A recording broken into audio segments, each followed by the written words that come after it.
Hi guys, this one is about how to create a campaign and also what you need to know about that. So we're going to run through. We're going to go all the way through to finish, and we won't set it live obviously under this client's accounts. So all you need to do, which cancel this, is when you start off is just get into the campaign section and click New Campaign and New Campaign. Okay, and you'll be met with this section here. Okay, so you've got here, these are a bunch of goals that Google has decided will be useful. So you've got sales, obviously drive sales online, in app, by phone, or in store. Number of leads, other conversions taken, encouraging your customers to take action, just website traffic, product or brand consideration, and brand awareness, and also app promotion. Okay, so as you can see in these, it then says at the bottom the campaign types it recommends. Okay, so search, display, shopping, and video. Search, display, shopping, and video. Search, display, shopping, and video. Display and video. Display and video, and also app campaigns. Okay, so for me personally, I tend to just most of mine are just for leads generally. So it comes up, and that's all it'll do. So even if you just click that, it'll just come up with all these. Okay, I tend not to do smart campaigns because, although they tend to be quite useful for people at the beginning, they're sort of the Google AdWords Express of the new Google Ads platform. They are quite hard to control, so you haven't got as much control over them as you do for a standard campaign. And they might be good if you just want to set and forget, but I like to get into these campaigns and do some good work for clients. So that's why I just do things this way. It's also something I'm used to. So quickly, so here we go. We'll start with the search campaign because that's probably what you're all here for. And then what results do you want to get from this campaign? We'll say it's a local business, and we want to get phone calls, and we want to get web visits. Okay, so we're going to go phone number. So we're going to say that's in the UK, and we're going to go 01234567890. And the website visits is theleadsguy.co. Okay, so just put my website in there. We're not looking for app downloads. Okay, so when it decides to work, there we go. As we go down here, we're going to call this the leads guy. Okay, so this is basically next up. So you're going to choose whether you want them to appear in the search results and other Google sites where people search for terms that are relevant to yours. Okay, it basically broadens out people's searches. So you might get, if someone is using the Google search engine, the Google API inside their website, then and people are searching on that, then you'll appear. Okay, so whether that's a different search engine using Google, you can appear on that as well. So it's a good way to expand. But if you want to start off, I tend to leave it off. To be honest, display network, turn that off because it's rubbish for a search campaign. No matter what they say, it just gives you so much spam, basically. So many impressions and so many clicks, but actually the kind of relevancy is terrible. Okay, so here we go. Next up, this is where we start getting the meat of it. I'm going to start looking at targeting and audiences, and here you want to reach. This is obviously UK. I'm going to want to target my city, which is Bristol. I can even target my postcode if I wanted to. Okay, so that's a really good way of getting really local, especially with the local businesses, plumbers, etc., like we were talking about before. And you'll be able to target these specific areas using that. Okay, you can also here. This is quite important to look at because you will want to. This will catch you out a number of times, and clients will look at it and go, "Why am I getting a click from London when I'm looking for clicks in Bristol?" Okay, so this you'll want to be in or regularly in your targeted locations. Okay, it used to just be people in your locations, but Google has been a bit cheeky now and kind of expanded it a bit more. If they show interest in your targeted location, if they were searching for a place near you, so say they're in London, but they're searching for a theatre show in Bristol, the Old Vic, just down the road, then you'll probably show up for them if they're searching for a local plumber. and you don't want to have that happening because it's about £10 a click for a local plumber in London. It might be even more now, and you don't want to be having those clicks go through for someone in Bristol when they're not relevant. Okay, so you can exclude people as well if you in your excluded locations. So you can exclude, you can exclude parts of Bristol if you don't want to target Bristol, if you don't want to be around Bristol. So there's a couple of places around Bristol someone might not want to go to because maybe it's more difficult or they're just not in that area. And yeah, so you can just exclude those as well. Okay, languages, any language pretty much here. But this is the language your customers speak. Okay, it's the language of their browser. Okay, guys. So as opposed to if it's whatever their browser is, it's not it's not necessarily what the first language they speak, but whatever the browser is. Okay, audiences. If you've got any audiences, then add these in here for display campaigns or even for search campaigns if you want to do that. Okay, budget. Okay, this is the budget per day as with Facebook. So obviously, get your monthly budget divided by 30.4, and you'll get your average budget per day. Okay, anything less than £5 is pointless. Generally, £10 or more is okay. Reason being, unless you're doing something a niche which isn't that popular, then clicks tend to be a bit more than a quid generally. So you want to be getting as many clicks as possible, same as with Facebook, but you want to be able to make sure that they are you're getting enough through for the site. Okay, because at the end of the day, if you know that site converts at say 10%, then you need to get at least 10 clicks per day to get a conversion a day, right? So if you want 10 conversions, spend £100. It works. That's it is that simple. It's as you guys probably know already, doing Facebook ads or similar, then higher budgets generally mean higher conversions. Okay, and you're only paying per click as opposed to per impression, and you're only serving these ads to people who are actually interested in searching for your business or your market. Okay, next up, this is where it starts getting exciting and automated. What's your focus on? Okay, most people's focus will be on conversions. I've got a couple of clients I like to focus on clicks first of all, just to get as many clicks as possible through to try and figure out what's right and what's wrong with their site. Okay, and if they haven't got many conversions, then Google will spend a long time trying to figure out how it converts, and if it converts, if it doesn't. Okay, so clicks.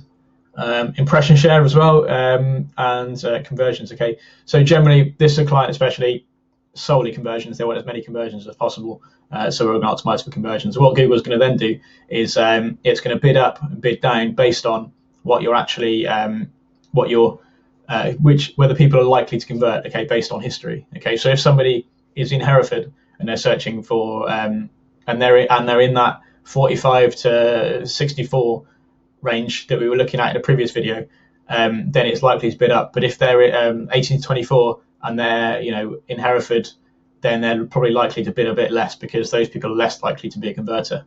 Okay, so it is really clever. Google's algorithm is fantastic. It does work really well.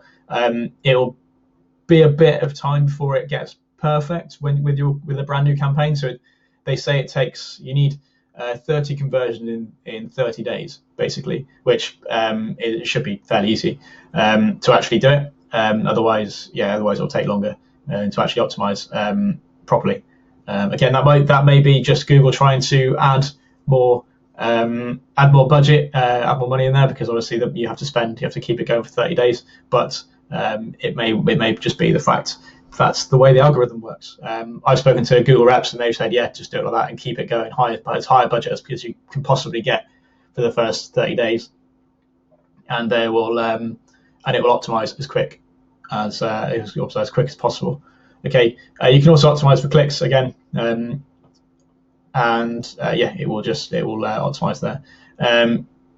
So if I'm going for conversions, I might set a target CPA. So if I know that my client wants them to be under £20, then I might target CPA of 18.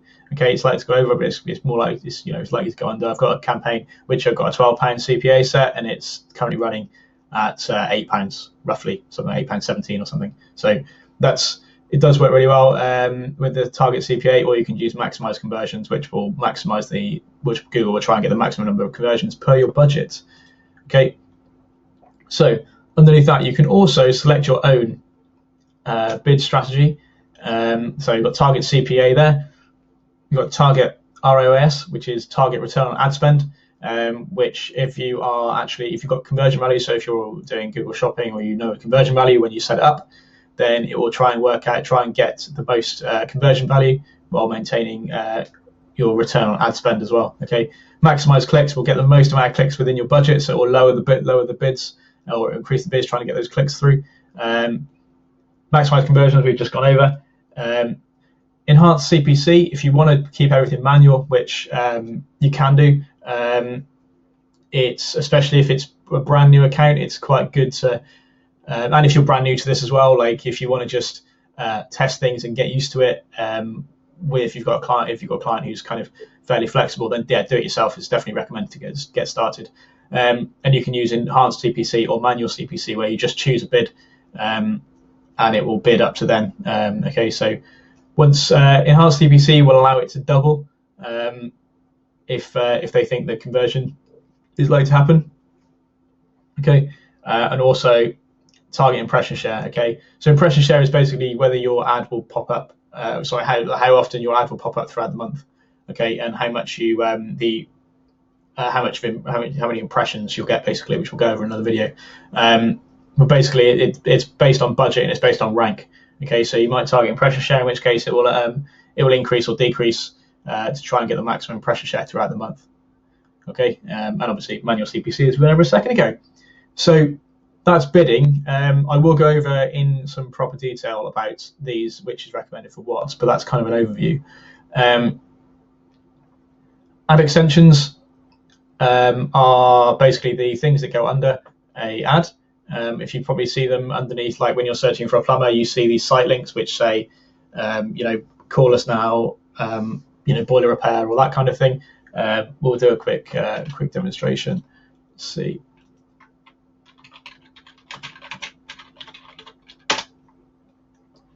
Okay, so if we're talking these, we've got here, these are site links. Under these, this is just just basically you click on that and it'll go through to that particular page. Unfortunately, some of these ads I might have to call them and try and get their work, because they're not very good. You've got here. These are callouts, because so the callouts are basically kind of extra things you use for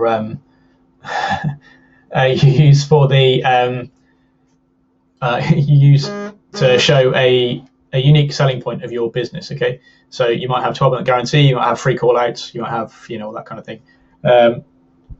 So you'd have these at the top, and then you have you can also have other bits as well. So we'll go in and we'll show you these. So call extensions, as it says, is just your phone number. Call out extensions, tranquil village location, just kind of USPs of what you've got. Other ones, structured snippets. These are decent. So you can then choose some of these. So you've got a service catalog, which is the one that's selected for these. And you can then add elderly care, single and shared rooms, that kind of thing. You've also got other bits. Like brands is a good one. If you're a shopping campaign, you can use brands, and you can put in the different brands you cover. And there's a bunch of other ones as well, which I'll show you in the ad extensions video. So once you've got that, and you've put your budget in, save and continue.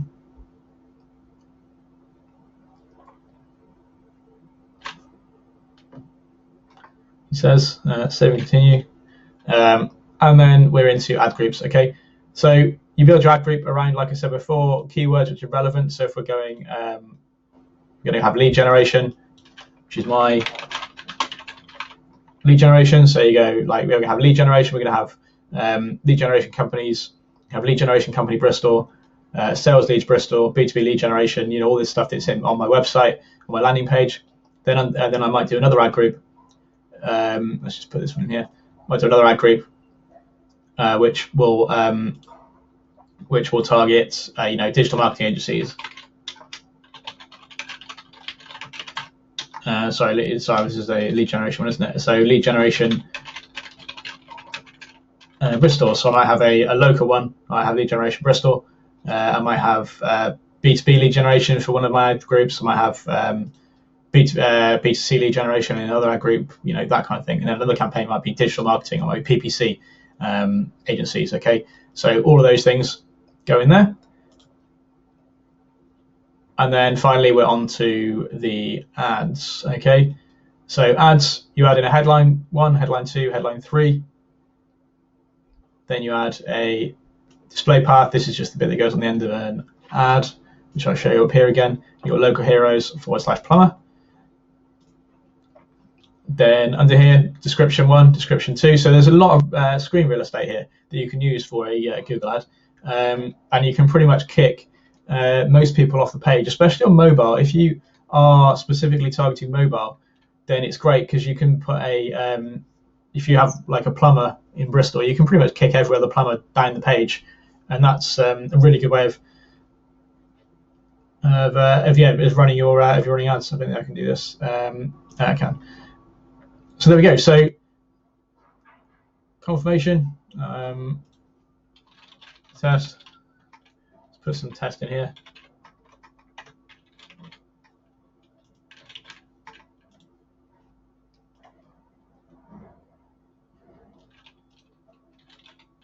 That's where I press done.